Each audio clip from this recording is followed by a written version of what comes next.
Hey there, listener. Welcome to the Deep Share Podcast.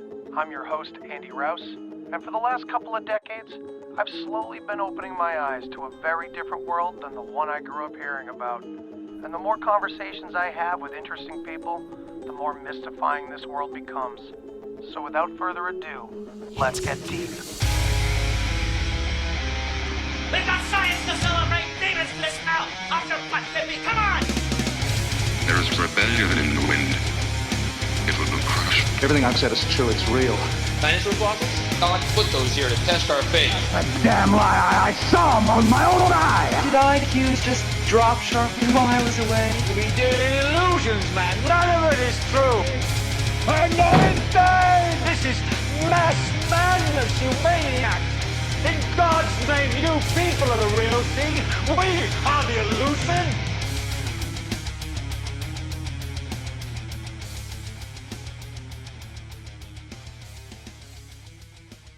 Really happy to finally sit down with my friend Chaney. Chaney, welcome to the program. How you doing? Thank you for having me. The title of your show is almost like Truth or Deep Share. It doesn't have this kind like That's a really truth good or dare idea. feeling about it. I could totally set it up as like sort of like a game show. Okay, now for our favorite segment. Chaney, this is your life. Do you recognize this voice? You brought up on this episode of your podcast the trauma of your teacher in the 5th grade. I brought your teacher here to you now. Yeah. You're going to be best friends. It's going to be great. Would you like to share this experience with your teacher? And it would be so funny if like a lot of the deep shares, when people shared something with somebody that they were like, this really upset me. And the teacher's like, no offense, I don't remember you. I had thousands of students. I did this to so many kids. You have no idea. I actually just got a book in the mail from a previous guest, John Klizek from Unlimited Hangout.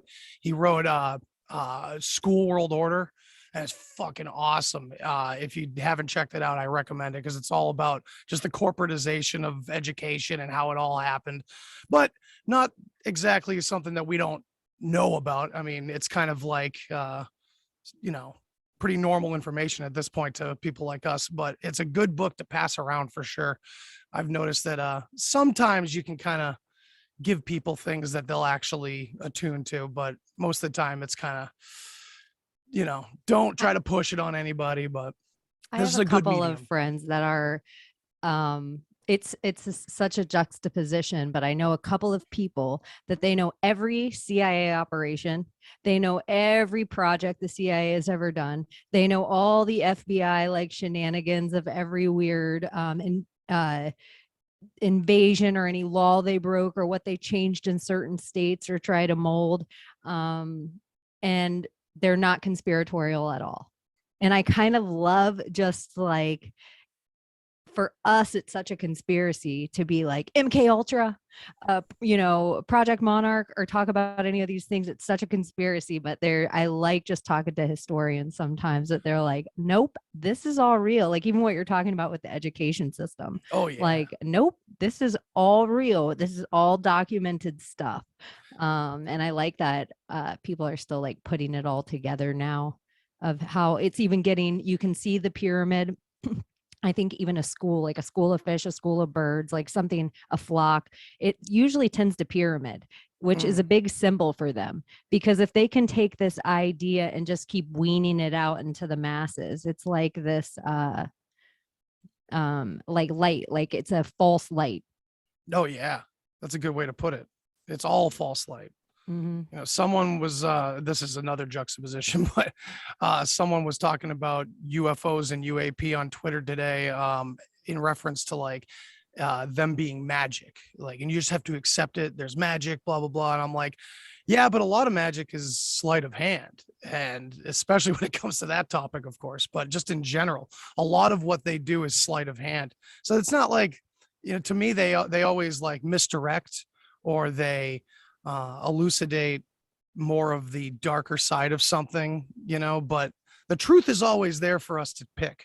It's, if we can discern, we can see the truth, but they're always offering it up. one way or the other. And I think you're allowed to be like a wizard and a witch, where you're someone who works in energy and doesn't always necessarily have the explanation. You might have the ritual for what you do to achieve the energy. And there's people that work in alchemy, like real proven, not science. Science isn't all proven. They're always practicing that, but alchemy and the rules of it are all proven. Like, oil always does this, vinegar always does this, alcohol always does this, these kind of things. And I do think the more I'm chatting with people with like open philosophy of ideas, there does seem to be a lot of alchemists who also practice ideas of magic, like both things. And sometimes I feel like science is just in a desperate attempt to prove what magic can do. Ooh. And then I also think sometimes what they explain to us as UFOs are really just other countries' technology, but we always have to act like we have the best technology. So if they shot down a German flying saucer over Area 51 back whenever, does the United States want to tell the world that Germany has this technology, or would they rather it become an out of world alien thing and then just fluff it off like it's not real at all? That's an interesting point. I mean, oftentimes we don't look at it like that, just head on in a very human way, where, I mean, there is that whole idea that it was filled with deformed Russian kids, the Roswell crash. There is that, but I think what you're saying, just head on, it's straight up other countries and they just can't admit it. That's a pretty, I mean, I can see them doing that. If we you think scrape Germany away, went to Antarctica. right. We think Germany, this tiny, tiny little country, this tiny little place, they almost took over the world. Right. This tiny little place just with technology. And whatever their scientists were doing were either, it was important enough that every other world power at the time rescued those scientists and brought them to their countries. Right. So all the technology, and we're under the assumption with our iPhone and shit like that, that we have the technology, but really we all know, or anyone in the military will tell you, they have 50 years advancement on that. Like the military has 50 years advancement on that. And I would say the private sector has 50 years advancement on the military. Yeah, because they get it from somewhere and they usually hijack it from private sources. I was talking to someone about gateway process today, and it's like that was a privately funded situation that the CIA got their eyes on. That wasn't just a government project. It was Robert Monroe and his institute. So it's always like that. You're right. And even more of like mind reading devices and EKG, like all that kind of stuff that's like come a long way. And now people are doing some real cutting edge shit with it. That's been around for like 70 years, military grade. So it's always much older than we think. First gigabyte processor was manufactured in like the late 60s or early 60s, maybe. It didn't hit stores until the 90s. It wasn't a thing. I have a theory that all the internet is really just one computer. If you've ever put it on the internet, it goes to one original server. Okay. And so it would be really easy, whatever the honeypot is, whatever the black marketing thing is, the original server that was made for the original internet is still that server. So it doesn't matter how many more things you attach to the web, quote unquote, the center of the spider, the center of the web is still the same. Dude. So somewhere, if it's the McAfee, there's someone past Gates, there's someone past Jobs, there's someone past anything that you would do with Linux Pro back whenever, if you were a nerd, or DOS, like to type it. Hell yeah. Like all that kind of, there's something past that. And someone has it all. Someone has this box of information. Have you seen Free Guy? Yes. So you immediately sparked that when you said that, because what's he searching for the whole time he gets to at the end is that like last remaining bit of code that's been hidden and blocked over by everything else. Interesting connection. It is. It's like my Maria always talks about Tyler. like the supercomputer idea. Right. And we talk about all these CIA operations that are dark operations. Whoever has the fastest computer wins. So the theory is, if we believe quantum computing is real, like nuclear power, all the stuff that these big words they try to give us, so our brains like can't think that big, scary. Right. So if this whole idea is real, whoever has the fastest computer wins. And eventually the computer can be so fast and predictive by everything we put into it that its predictive program is now speaking to itself. And so it becomes this almost time travel box. Ooh. In the way of like, if Tyler, a supercomputer in this Westworld idea, is really running all these psyops or little things that it can just put on social media platforms and get everything to, in the simple form, like loosh wave. But maybe would that supercomputer ever want to save humanity? And do it on the opposite and be like, these humans are bad to these other humans. Oh yeah. That's like the new Matrix movie. Did you see the new Matrix? Yeah. It was, I didn't like it very much, but I will have to see it again, because just once through, I'll give it more than that. But yeah, it was like good AI and bad AI. It was very interesting how they did that. And at first I was a little shocked by it. I was like, oh, what the fuck are they putting in here? Okay, so now we got to be friends with the AI. But then, thinking about it, it really, to me, does come down to the human intent behind it. This whole question of sentience in AI, maybe I don't know enough, but just from where I am, there is no sentient AI. There is no conscious AI, because it wouldn't be artificial at that point. You know what I mean? I'm on that side. I don't know if it's a hill I'll die on yet, but that's kind of how I feel. So in terms of like, I kind of agree with you. Like, would they save humanity? Well, how were they programmed? What was their root programming? You know what I mean? Because at the end of the day, and I guess this could say a lot about consciousness, God, the universe, whatever, maybe, but it really does come down to how it's programmed, no matter what. Especially these AI, like this Lambda. I don't know much about Tyler though. I know more about Lambda. Tell me about that. Lambda. It's the Google one that is supposedly sentient now. This technician has made a big stink of it all over Twitter and everything. And it's like this AI Lambda supposedly asked for a lawyer and wanted to be able to represent itself. It's giving us all these amazingly human answers to questions and stuff. And I'm like, okay, well, show me its training. Show me all the programming you did with this thing. Because clearly the answers to why it's appearing human is all in there. You're not going to code something and it's going to miraculously become an organic, conscious being. You know what I mean? That's my take. What do you think? I agree. I think it would be a desperate attempt, the same way we're watching these billionaires, I should say, like this next level, the Elon Musk, the Jeff Bezos. They have this God complex. They want to put wings on their feet and fly to the sun, kind of idea. Yeah. And I think they would want to create life. Like that would be the idea of being able to control it. But the entire trans agenda is so that we eventually pop.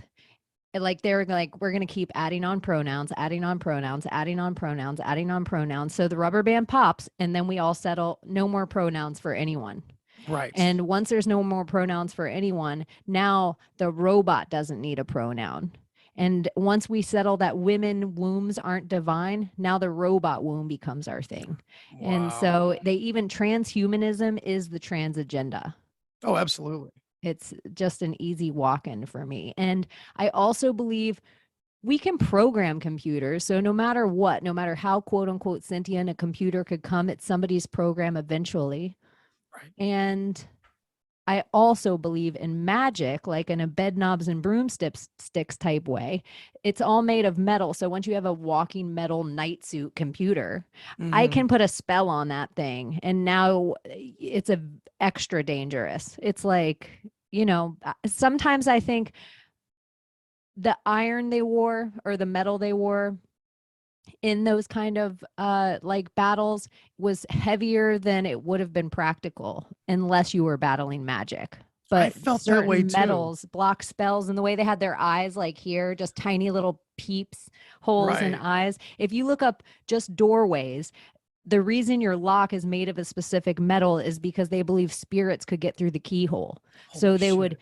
put spells around the key and around the door, and that would be a specific metal so a spirit couldn't get through. And so I believe like the liturgy of metal like armor would be so similar to that. So when I see those walking computer what Boston Dynamics Dude, yeah. robots, I just think the same thing. It makes me, and so when you take an Elon Musk and Grimes, she's a necromancer and he's a guy that makes weird robot things. So that is such a dangerous combo to me. Yeah.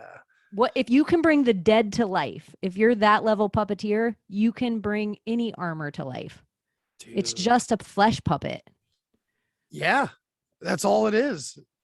Man, those Boston Dynamic dogs, they're just getting freakier and freakier now. And as they get more popular and private firms are buying them for security purposes and things like that, and governments are supposedly now rolling it out, it's pretty Terminator. It's getting really every movie we grew up with, is it not? Do you remember when they tried to tell us the dogs and cats, they were like, your cat has corona? Yeah. we're at the zoo, we're at the Atlanta Zoo, the tiger has corona. Like Right. what kind of silly shit? Like now when you look back at that whole last 2 years, it's just like Oh, yeah. dude. Yeah. The Boston Dynamic Black Mirror dog, I'm like, nope. I'm like old enough, they had a little dog like this you could buy in the toy store like 20 years ago. Yeah. Way before Boston Dynamics, it was a tiny dog and it was like remote control. Mhm. Yeah, I'm like, this is all like it's programming. Oh yeah. Oh yeah. Every dystopian movie is like, it's weird too, because like I know that if you look closely at every movement going on, it's obvious that there's people seriously invested in them and everything, but it's weird from my perspective, like being 36, 37 years old, looking back at all my 80s influence of dystopian futures. And it's like, do they like, when are they going to at least come out and be like, I know this sounds like every movie we funded in the 80s. I understand. Like they're just allowing this to happen. And it's just so obvious. And I'm wondering when the other shoe's going to drop, and I don't know if it ever will. Do you think we're going to have some sort of like aha global moment where everyone puts on the 3D glasses and everything, the They Live glasses, everyone suddenly realizes what we're dealing with? I don't know to what extent. I used to Yeah. think it'll be full disclosure for everyone. Now I'm more of a place where I'm like, I understand why secret societies have to keep something secret because the human population can't handle the truth, one. And two, if we give them certain symbols and stuff, they'll let it get buried in their history. So we got to protect this. Dude, yes. Like, so I'm not a full disclosure gal anymore where I used to be, but I do believe there is some kind of, if it's the Great Awakening versus the Great Reset, which for all intents and purposes, they gave us these taglines and it seems that way. I've been studying this stuff for at least 20 years and I never thought I would see so many people ask questions. And because I went through probably around like 2015, 2016 is when I went through my most angry time of like, you newbies and your dumb questions and your stupid posts. I went through that angry time that it's super easy for me now to everybody has to kind of take their journey in the conspiracy world in their own pace and their own, with their own shovel and their own tunnel. So certain people get, I can almost tell what layer they're in by what level of hate and who they have it for. Yeah. Like Politicians. I can tell, yeah. When it's just the like politician red and blue, I can tell where they're at. When it's just the Catholic Church, I can tell when they're at. When it's just Israel, I can tell where they're at. When we start getting to levels of things that when they start questioning the House of Assad, I'm like, Like Yeah, now oh. you intrigue me. Like when you start talking about the Canaanites, when you start talking about the Kemetic Egyptian crossover, when you're like Manly P. Hauling, that's when I'm like, oh, let's chat now with a little more we can philosophize about this idea. But before that, like if you had to be this tall to ride this ride, Sam Tripoli would be like, you have to be building 7 to listen to Tinfoil Hat. You have to at least know about building 7. For me, if I want to have a real like conversation, you got to at least know about building 6. Like if we're going to really sit down and like smoke a blunt together and like, I want to like, you got to know, building 7 too, but let's talk about building 6. Like you can't be a person that dances around Sandy Hook with me. You can't be a person that like learn about San Bernardino. Who's Stephen Paddock? Like I want to know, like you got to know little other details for me to like who's Ilana Omar's dad. And then we can have a conversation because I don't care about AOC so much. But who, like, it's like who's the follow the wives type thing. Like, who's these other people? I don't know. Yeah, no, I think it's an effective way to do it for sure. Yeah. So since you brought it up, let's talk about building 6 for a minute because I don't know much about it at all. So it's the one when you pull it up. Me. It's the one when you pull it up, it's incinerated from the inside out. So it's the one that I think proves that energy weapons were used that day. It's the one that opens up these new layers. Like, yeah, we can all talk about that they planned detonation inside. We can all talk about something that in the real 3D we can grasp because they did it before in 1992 or 3 to one of the World Trade Towers with Osama bin Laden in loose quotes. Right. Yeah, exactly. But this one to me proves that something else was used. It wasn't just, we didn't just pull building 7 afterward and do it on like say it was announced on live TV. And I almost called him Les Wexner, but it's Livingston. Who's the one that owns it's so far back to go to 9/11. I'm like ding ding ding ding. We talking BBC? Who's the guy that owned the World Trade Center that took out the Wex? Fuck, I don't. Yeah, I did it to you. I did Les too. Wexner you. Yeah, damn. Oh, that means many things. I know. I human trafficked you. Yeah, Jesus. Yeah, I know who you're talking. I can't remember his name either, but yeah, the multiple insurance claims guy. Yeah, that guy. Yeah, and I totally. But yeah, so I think it, like controlled demolition is one thing, but once we start talking about the energy weapons, that opens up because that's kind of a keystone that pulls other conspiracies or other world events out that we have to start thinking about. Now you can look at something like the Beirut bombing and you could think, what really happened there? And now that we're sitting in a food crisis, it's easy to see why, we just took out a huge world granary in Beirut last year because this is how it all works. You can see how they're like setting up all the chess pieces for like global food failure, you know? So it's the next stage of 9/11. You don't want to talk to someone about 9/11 and be like, the planes weren't real. But I don't believe they necessarily were real. But that's like a conversation. You got to walk them in. You got to hit building 6 before you start telling them about holographic CGI Forrest Gumping their TV. You got to, it's like you got to walk them into these things. So I almost think it's better to go through each of the buildings, like start with 1 and 2, 3, World Trade 3, and then collapse 7. So you can show them all this. This is being set up on TV. And then walk into 6. And after you set up all these, now what offices were in each of these buildings? Right. So then you start getting into the CIA. Then you start getting into the IRS. Then you start getting into Rudy Giuliani's office. Then you start getting it. And then you're like, oh, there's a bigger picture here. And yeah. And so then the first thing you always start 9/11 with, if you're going to wake someone up, is Rumsfeld. But then when you go back to that at the end of it, after all this, and now you show them that again, you're like, and presto. Yeah, energy weapons, but that would cost so much money. My God. But the things they tell us cost so much money don't really cost so much money. It's all just funneling. So they're like, CGI is so expensive. It's the most expensive thing in Hollywood. Oh, CGI. But all the movies that use the CGI were to set up the fakest things for us that we believe now.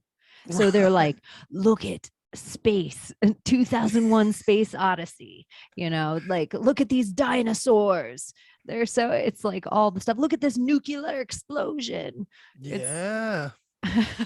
Boom, boom, boom.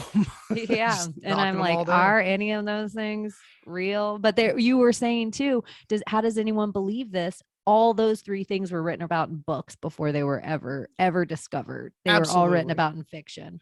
Oh yeah, dude. That's another layer. We're talking about, like, what people have to know. How tall do you have to be? And it's like, even after you go through all your old favorite Hollywood movies, then you got to go towards music and novels, because it was all included in that. It's not just the movies we all watched, it's everywhere, it seems. And it's weird how they do it. I've noticed, like, they'll throw in like creepy ancient wisdom type material subconsciously into like rom-coms, but then they'll throw like weird political scandal subliminal messaging into, like, National Treasure. It's like, you might be looking for one thing, but you're not going to find it. You're not going to find like secrets of like the the Egyptians in some like archaeological movie. Like, you're not going to find, you'll find like weird political shit in like the Da Vinci Code that has nothing to do with Jesus or anything. It's always misdirection. Yep. I agree. It's fun I how they totally do agree. that. I think like a huge key to the Da Vinci Code, even now looking back at my level of quote unquote woke back then when I read Right. that book to Early where I'm at 2000s. now, it really, Mary Magdalene though is the key to that they gave you is Mary Magdalene, but you Yeah. don't really get it that's not what you grasp, but that's the rabbit hole you should take from the Da Vinci Codes. She is what you should start researching everywhere. Like, if they say there's like missing books out of the Bible, like the book of Enoch, the book of Thomas, the book of Egyptians, Mary of Magdalene, that's a book that, I mean, she literally is the person that was closest to Christ when he died, and she was there at his resurrection. And so I'm like, witch and Magdalene. It's like, it says she's a mage right in it. Yeah, And- dude. Yeah, it's all, and it's weird too that like you can kind of talk about these things on a historical level and they could very well be true.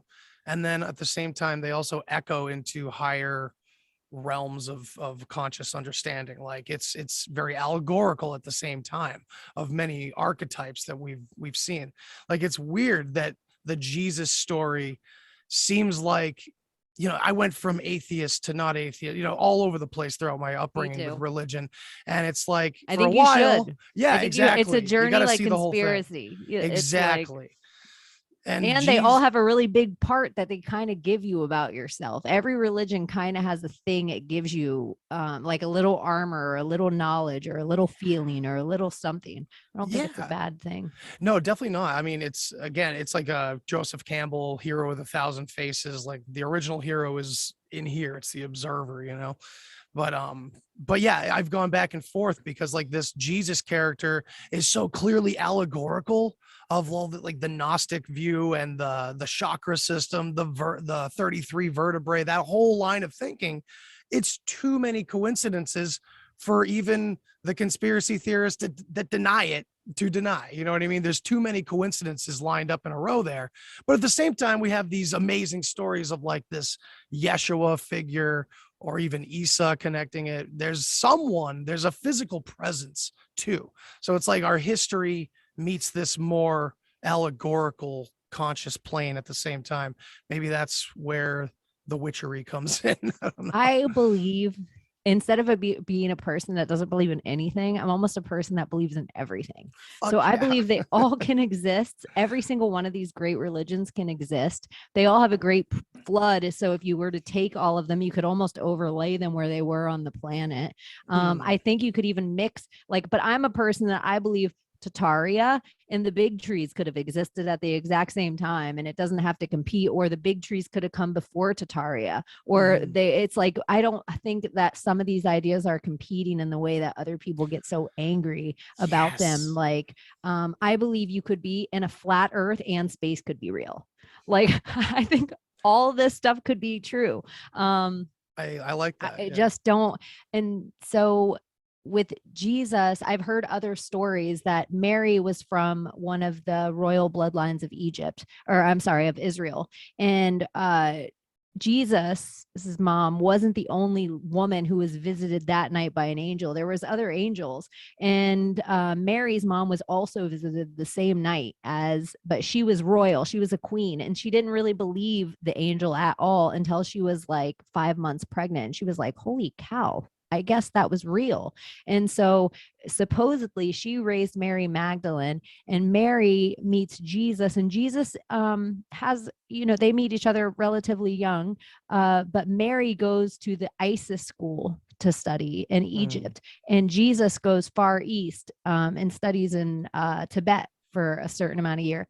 And then he comes back with her, and they have these apostles, and she is the one that actually pays for him to go around and tell all these truths that they know together now. Now think of how different we think, like him being all Buddhist and her being at the ISIS school. What kind of knowledge would they have together?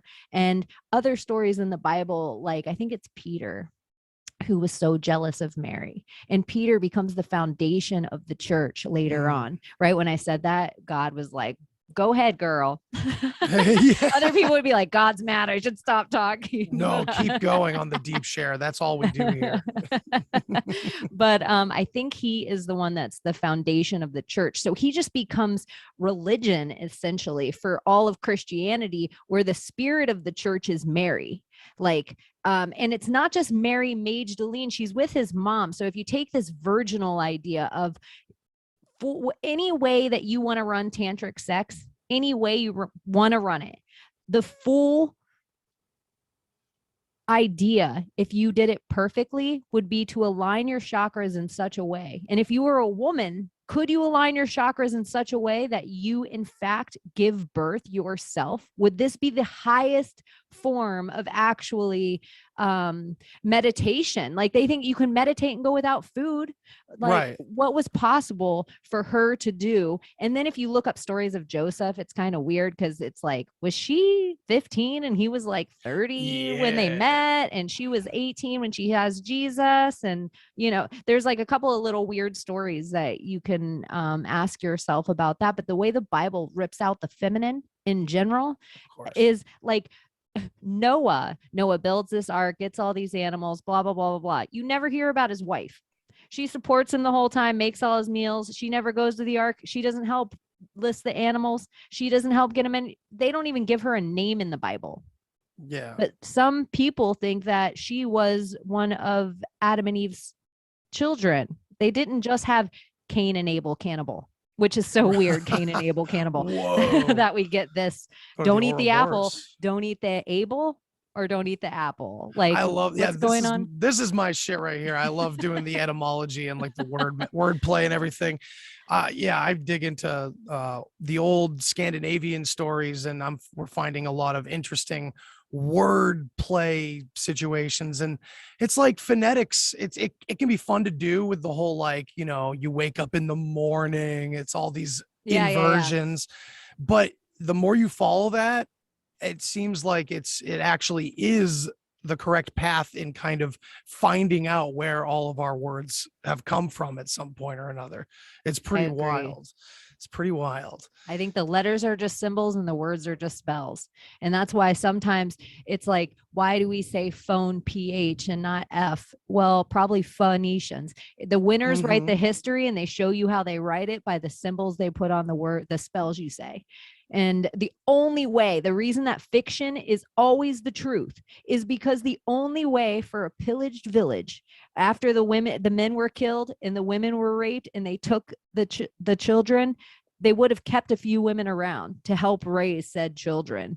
And they wouldn't have been allowed to speak a thing, or they would have died. but they would have been able to tell stories to the kids, and they would have been able to do it in fiction at bedtime. And so that's where I think all these bedtime stories, all these religious books, that's the truth that was spoken from a mom who had her husband fucking killed time and time again. This is because the loser's history is never written in the truth. It's never on the news, but it's the real history. And so it always has to be done in fiction. And the real magic that all these lost tribes and all these lost people, it stays there in the fiction. It stays there in the imagination. It stays there in the eye of newt or the mustard seed, dependent on what they wrote.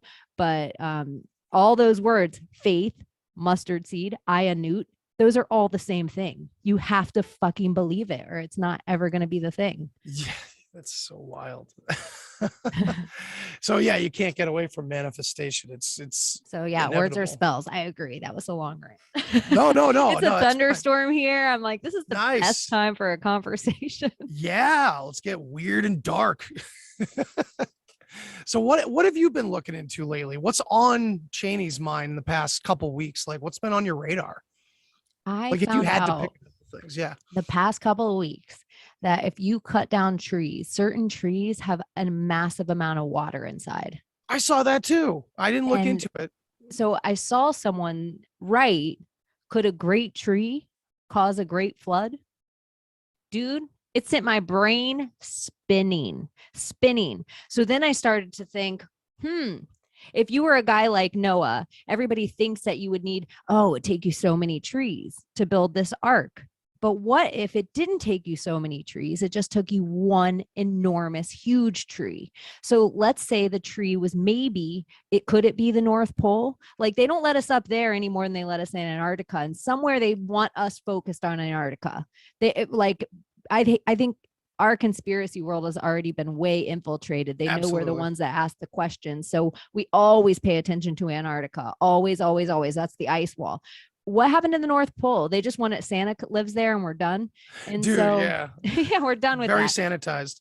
But there's also all those other mountain ranges and stuff that could have been enormous trees. So if Christ is an allegory of maybe some other divine beings that came at the time to help humanity forward, and there was other stories of these same people around the world, could the same flood notion have been? Could they have cut down these great trees? But in reality, cutting down the tree is what started the flood. So you would have the foreknowledge of that. God didn't tell you, you were starting the flood by cutting the tree down. And so if it just started to spring water, because they're all attached to the aquifers, and there's actual proof that rivers and streams will change course if too much clear cutting is done, because probably so much water and pressure. Think of water towers in our cities. Yeah. They all hold a certain amount of pressure up, so all of it'll run to our house. This is probably exactly what these trees are doing. And so then it makes me think, some people say that Nimrod is the son of Noah. So Nimrod, he's bastardized in everything. Some people think of him as the devil. Yeah. Is the history true anywhere? No. So then it's like, did this guy, like the Tower of Babel, was that him, a son trying to fix the crimes of his father? Did he want to build something? Like, he didn't understand yet the concept of tree, but maybe he could get water to run. Because if you ever see it, it's a weird spiral, like Tower of Babel. Tower of Babel, yeah. So it could be in that, what is it, the aqueducts? Is that the water that ran to? It could be in that kind of way, some big water vessel that he was trying to recreate a tree. And then it's like, oh, God smited it down. And after this day forward, you guys will never understand each other again. A Tower of Babel. Now think, Babel, not Babbling like brook. Babel like a brook. Dude. So then it's like a tower of water. Oh shit. See, this is where my head's been going. Yeah, I love it. This is exactly what I wanted to do. Just like spark an idea and let's see where we can go with it. Because to me, this is another example where it's like, that could be something that physically, historically happened on this planet. And yet at the same time, the Tower of Babel can also be, as I'm finding out, the more I look into these very old languages, it could be so literal too. It could be a conquering and a dismantling of an original language and a dispersal of it among, because if you look at our language, English, it's so unbelievably coded. It's obviously coded from Totally. something and once you start looking into the other languages that English is related to under all the Germanic languages, then you get to the Romantic languages, it starts to be obvious that this all was contorted away from an original form.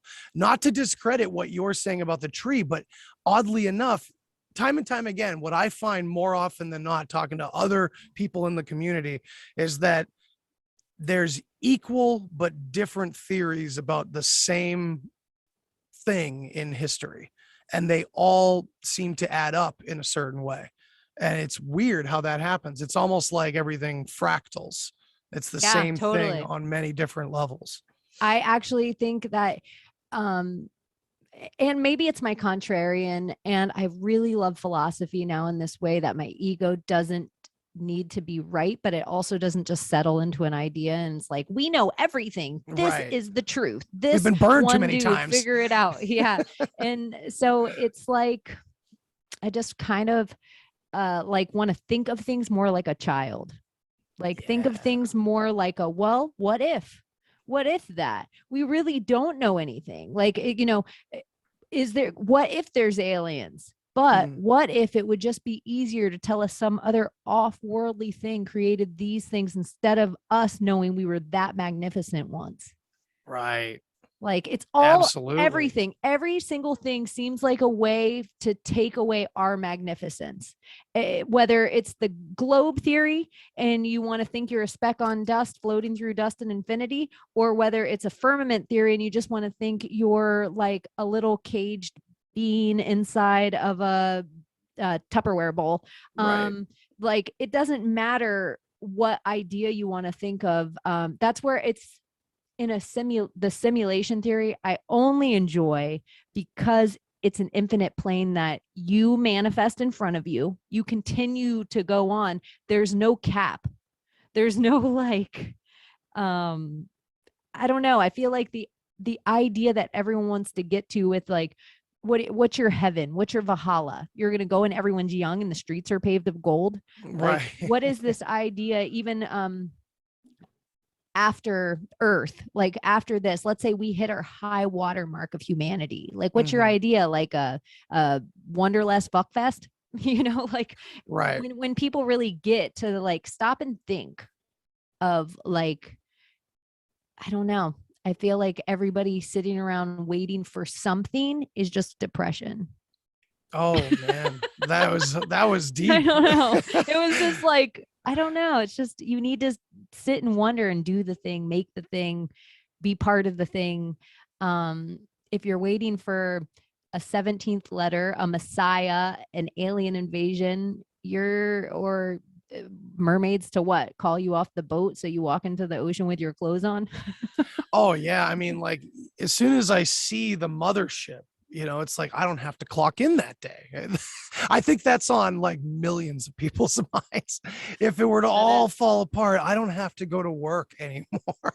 That's how they got us all locked in our houses. We were all so stuck in flight or flight, freeze or fawn. We were all stuck in this perpetual trying to survive. We were in survival mode, all of us, for so long that when they were like, when it didn't matter if it was the Queen of England or the President of the United States, or when somebody told us we were all going to collectively get a week off work and can work from home, we were like, okay. We accepted it so fast because we were like, what? I get to sit in my PJs at my house? Okay. Yeah, exactly. Yeah. We didn't stop and think like all those big companies just got us to provide our internet, our phone, now they had us in our house. Their little octopus arms were inside our lives. Like we didn't stop and think about it. We were just broken and like, okay, thank you. I just want to stay home. And it came because you think about like between 9/11 and now, or right before COVID, it was just such a dissident period in life. Not like on a personal level. I'm just saying like collectively as a species, like what we've been going through the past 2 decades has just been malaise and just dysentery. cultural dysentery, and it's just been degrading and degrading. So yeah, it's kind of like the perfect time to just hit us with as much as they can, right? It was just the perfect time to do it. I And think it it got was all us part there. of their agenda. Like, I mean, I've looked long enough and know the signs, and I don't know why. One of the first things my conspiracy sensei, he was like, when you see the lime shortage, that's when it's all happening. Like when the limes start to go, and this is a few years back now. I mean, he told me this like 15 years ago, but the lime shortage, I actually remember in my head. He's like, it won't be your whole grocery store empty. It'll be one item at a time. And he's like, pay attention to the limes. And I don't know why that was the one thing that stuck in my head of like, this is part of their agenda, but they all have ritual and they have sigils and they have, dates and they have a star clock they rely on, and it's not the same dates we know. They have a whole different calendar than we have. They have a whole different, like everything they rely on is all different, and they have it encoded to talk over our heads and mock like inside jokes. It's Right. some things aren't as nefarious as them being just like, haha, part of the club, and they're just sharing a joke over our head. Yeah. But Gang signs. What up? yeah, that's it. And so I think, to me, and I think I'm just in an Iron Man type way, like infinitely red pilled, because I just think we're on the highest possible timeline. It was my only contract of coming down here, is that I will play the game with this rule set and I will take on this character and this avatar, but I will only do it. I don't care how hard it is, but I will only do it on the highest possible timeline. It's my agreement. That's cool. I like that. Yeah, I like that over encompassing, like it's working out in my favor. Yeah, it's Iron Man. It's like there was only one timeline that Thanos wasn't going to win, and we're on that timeline. Yeah, I like that. So, and it fits, I mean, when they said go inside, I started to look around and go, oh, okay, something's telling us to go within, because we're not doing it on our own. So we're all going to start to maybe go within a little bit more. So I took it as a positive kind of, and it's interesting. I wanted to ask you this because I know you deal in the witchery stuff, and there's a lot of fear about a lot of what they're secretly sharing with each other. You know what I mean? We're talking about the elites of the world, food shortages, new world order, all these evil things. And what's really difficult for me is being someone who's always been very attracted and interested in the occult and Gnosticism and the parts of history that make more sense of my crazy psychedelic experiences, all this inner stuff that's going on. Whereas the general consensus of the group we're in is that all of that's evil. It's connected to all the politicians and all the musicians and the movie stars. They're all using it. So it's all evil. And I know that that's not true. So I'm just curious, how do you make sense of it all when it comes to the most evil fuckers in the world that we suspect in Hollywood, the music industry, politicians, the cults, religion, all of it, mixed with there's a good side to all of the things that they are using and do. I don't know. I don't even know how to word it. It's so difficult to extrapolate. It's like the internet's evil, but we're not evil. And so Sure. It's like everything they try to do on this timeline, we eventually take over and corrupt it with good. Okay. So it's kind of like someone on the playground got access to like the coolest toys and they're not telling anybody else, but eventually we start finding them and we just learn how to use them on our own. Yeah, like we're not supposed to, and they try to get ahead of the narrative. Like, Okay. because they can tell when we look something up on Google. They can tell if like, there's a corona outbreak about to happen in this area because they're all looking up the sniffles. So we can get ahead of this and get it on the news. And now they'll all think there's an outbreak in the area because we all knew they were looking up the sniffles last night. Right. I kind of think that they know when it's like, oh, I'm having a clairsentient, clairvoyant, clairaudient, clair something. People are starting to look this stuff up. They know we're waking up. They know if they send energy, if you're like, oh, I'm so angry today, and you're looking up shit and you're following certain shit with your algorithm, and they're pumping us with 5G. Like it's almost like good magic versus bad magic. But we always it's like if corrupt is the word we like take it over. We're energetically too high vibe. So it's like if we're all ripping from this third 3D reality to like a 4D, 5D, the 1D and 2D, the things down there, they're having their last death rattle. So it takes tons of them or really powerful ones to like go against me. I'm just a human walking around, but I'm a 3D human about to go 4D, 5D human. So my little weak fucking magic is so much more powerful than everything they've built up in their rituals for all these years. And I almost think our unintention sometimes makes our vessel stronger to handle the amount of magic we're walking with that day. Like when you're walking around with that childlike head and you're just like, hi, oh, I'm sorry, sir. I didn't mean to grab that cart before you go ahead. And you're just like, just a 10-year-old nerd walking around. That's when you're like spreading this really good energy out there. And you're like, you're like, whoa, look at that lightning. Look at that thunder. And you're just like in awe of just these little tiny things. You're creating energy that will make other people in awe of the tiny things because you make them notice the stuff that is monotony, and it should never be monotony. I like that. And so I just think on the small scale, us having a conversation like this, and anyone that listens to it in your audience, if they're having like a bad day, it might help them. If their head's busy, it might send them on a new rabbit hole. If they might get triggered by something that we say and they have to go on the opposite dig just to argue about it. But it's like all things that keep us alive right now. It's all things of like that goes against whatever the evil they and the demon are. Like they don't want us to laugh, they don't want us to smile, they don't want us to what if, they don't want us to, you know, sit crisscross applesauce sharing joints with each other.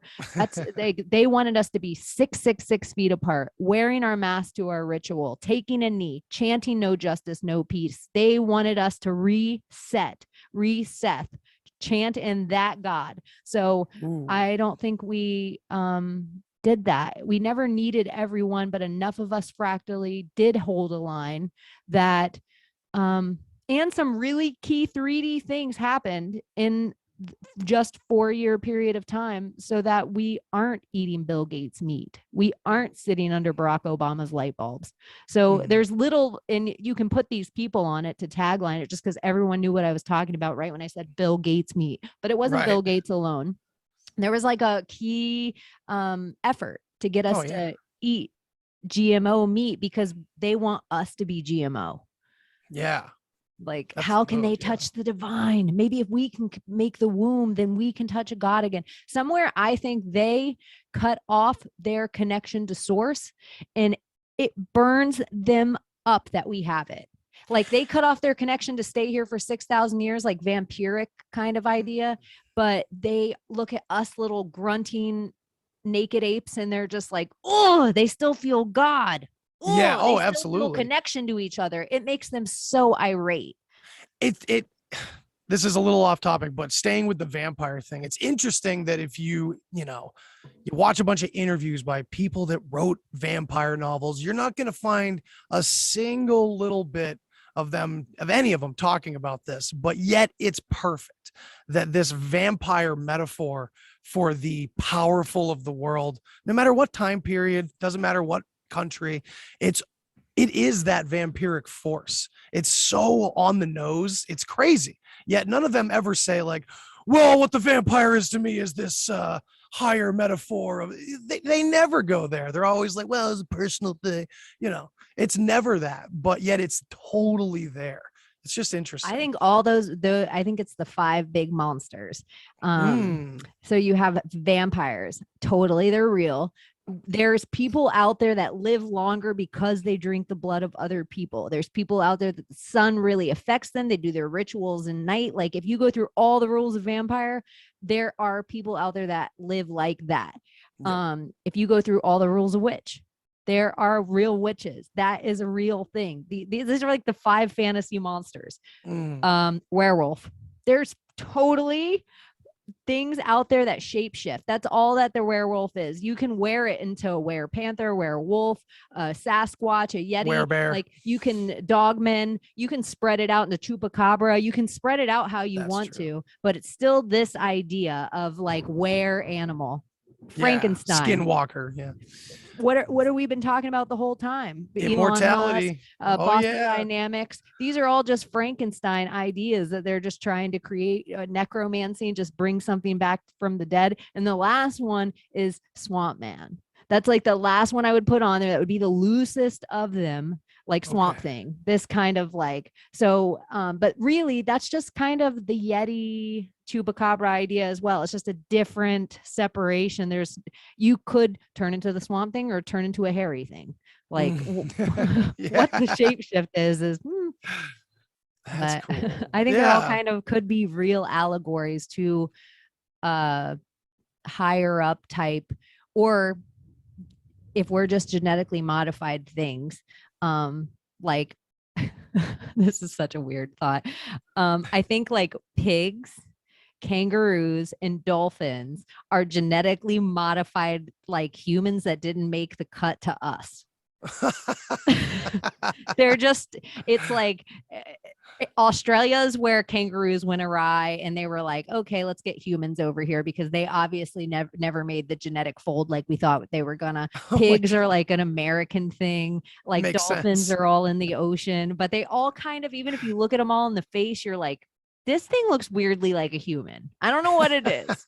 And they say if you eat human, it tastes like bacon. Yeah, they call us the long pig. That's why in some religions they don't eat pork and everything.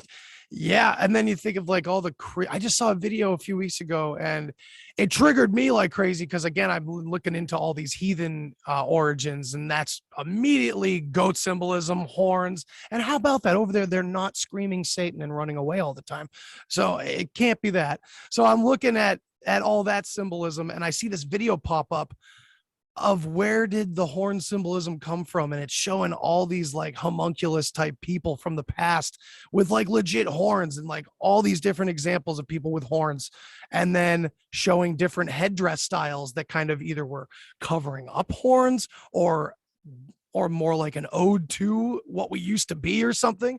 Really creepy stuff. I don't know. Yeah, and there's like Nephilim and giants written about in every ancient script. And then if you think of things like 300, I always try to give a movie to people to conceptualize. So if you think of stuff like these stories, Circes, he was a god king.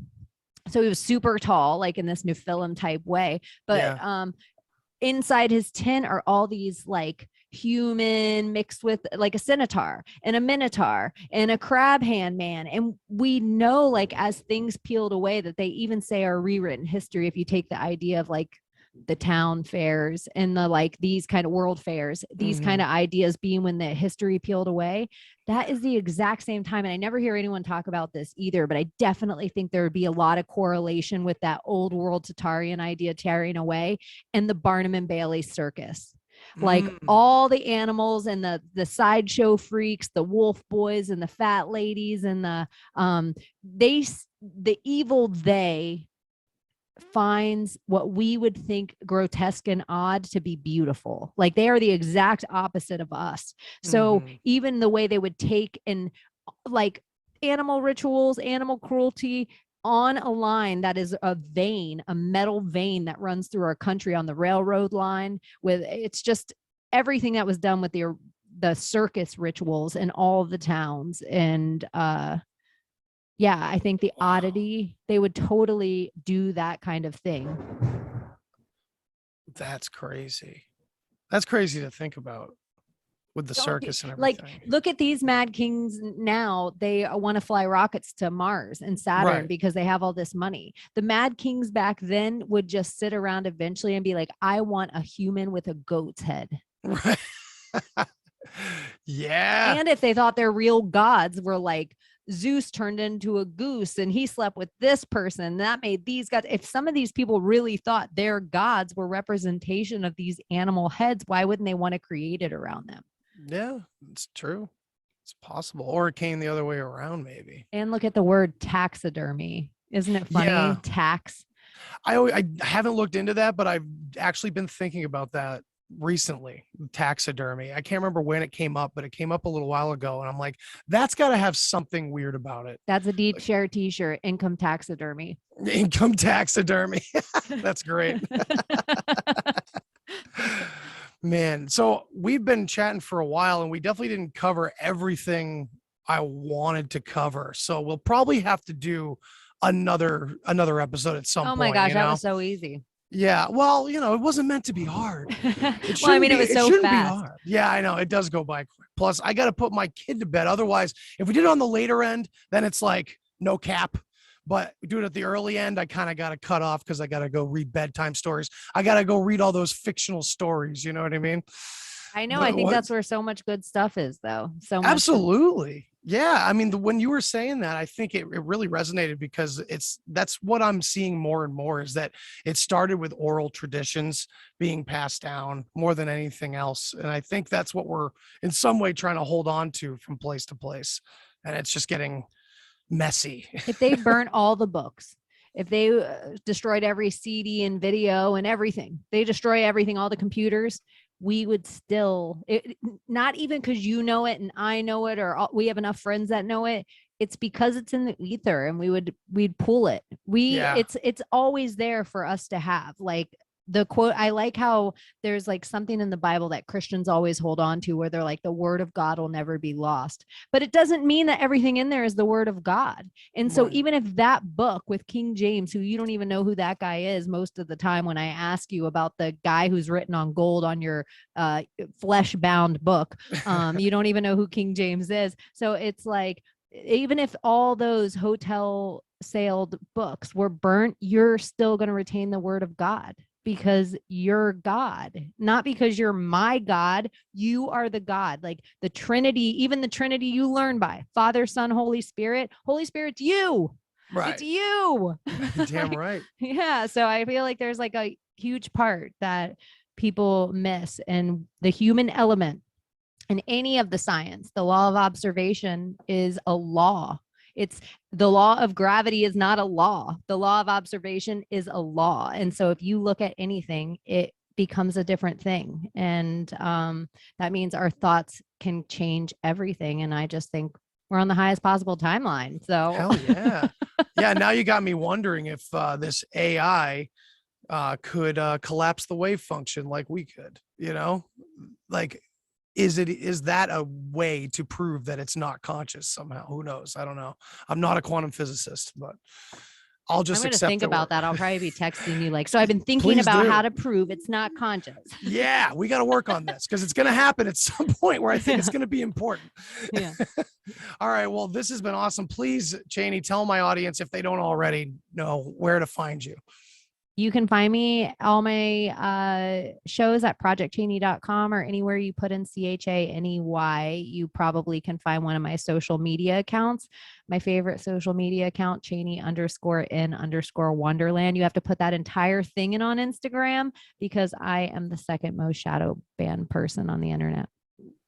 Yeah, that makes sense. I'm gonna have to start my own social media platform just to speak. That'd be pretty cool. Chaney Speaks. Just call it Chaney Speaks. I'm gonna call it Truth too. But you can. One of my favorite things is that on True Social you can actually find me just at Chaney, which to be at just Chaney by itself feels like such an accomplishment. Seriously, on Truth Social, no less. Yeah, that's where I get my most amount of red pilled. Nice.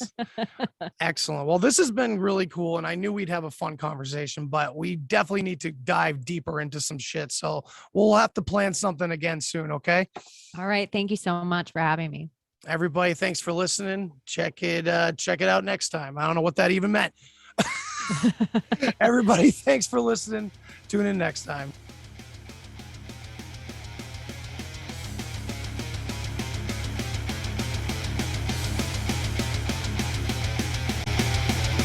Thanks for listening to this episode of the Deep Share Podcast. If you want to hear more, then hit that subscribe button. Follow me on all the social places. And remember, think for yourself, but don't always believe what you think. Till next time. human sacrifice, dogs and cats living together, that's hysteria. Enough, I get the point.